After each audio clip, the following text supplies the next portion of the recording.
One of the things that is so unbearable and insufferable when it comes to our political class, the ruling elites, is how detached they are, how they lose all touch with reality and common sentiment when they're in that ivory tower for too long. Well, we have a great example of that right here. So take a look at this. Democratic lawmaker calls bipartisan effort to ban stock trading among lawmakers bullshit. Wow. Wow. So let me show you some more here from the article itself.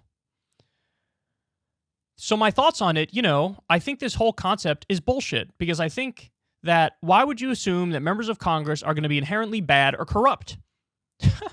We already have the Stock Act that requires people to report stock trades. So you're allowed to be corrupt, you just have to report it. Why would you assume, the people that you're electing to represent you, it makes no sense that you're going to automatically assume that they're going to use their position for some nefarious means or to benefit themselves. So I'm very strongly opposed to any legislation like that. Elaine Luria, Luria, Democrat of Virginia. So those were her comments. Now, here's the most important point. She's like, why would you assume that we're corrupt? Nobody's assuming anything. We have the evidence. We have a mountain of evidence on it, whether it's Nancy Pelosi's husband's various stock trades that happen to perfectly coincide with Nancy Pelosi knowing things behind the scenes about what legislation is going to tank and what legislation is going to get through and how that impacts stock performance. She's made tens of millions of dollars. They've made tens of millions of dollars by being corrupt. They always beat the market. They always beat the market because they have the insider information. There are whole groups of people now who invest based solely on what Nancy Pelosi does, because they know she's going to beat the market. Business Insider had a very detailed report that came out. We covered it on this show, where they lay out, hey, here are the number of politicians who are violating the Stock Act. Here's the number who definitely are violating. Here are the people who are in some sort of weird middle ground, and here are the people who are not doing it. And there's so many of them that are trading based off insider information, and they almost always beat the market. So there's evidence of it. There's evidence of it. Here's another great example. Tom Price, who was Trump's former head of Health and Human Services, he invested in I think it was a medical device company as he was pushing legislation through that would have increased the stock of the medical device company that he just invested in.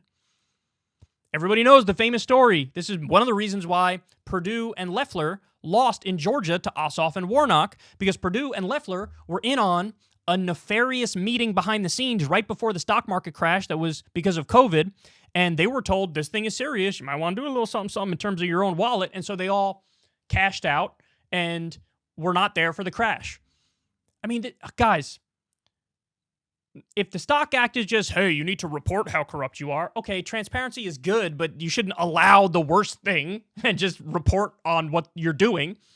No, ban it, get rid of it. And so she acts like, why would you assume we're not assuming anything. We know you're doing it. We have the numbers. Look at how entitled this is.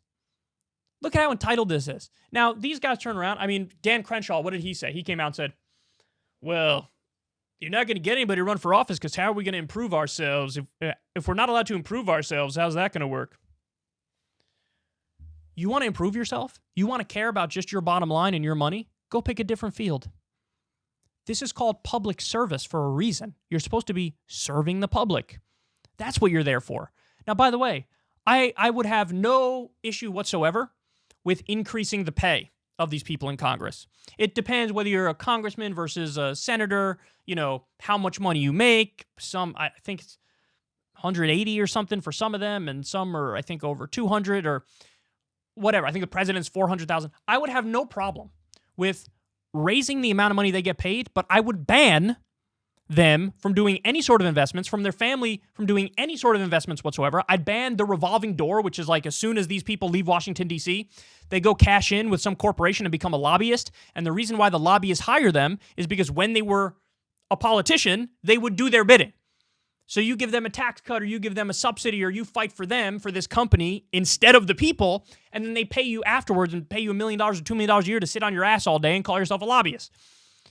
So I would ban the revolving door. Look, if you do public service, do public service.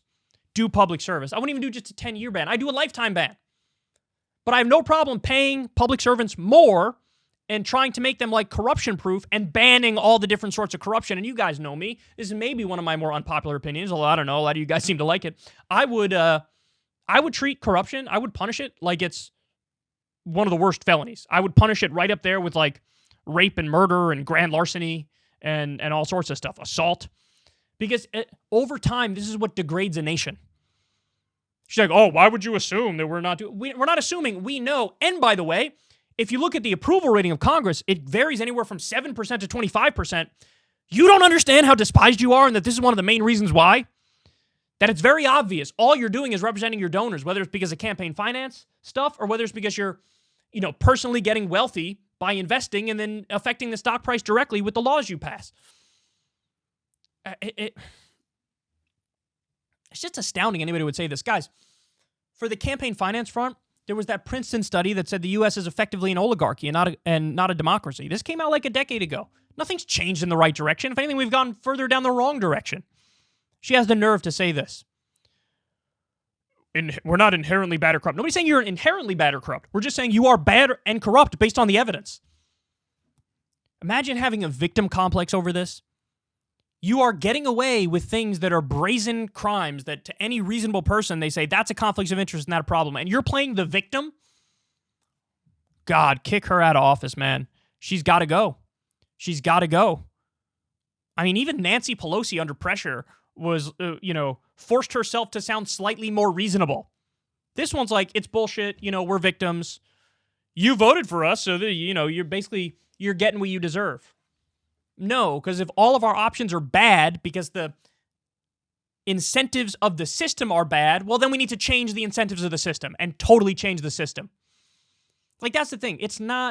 This isn't a judgment on the individuals. It's a judgment on the system. It is. This is like Michael Brooks' famous old quote, which I'm going to butcher now. Rest in peace to the great Michael Brooks.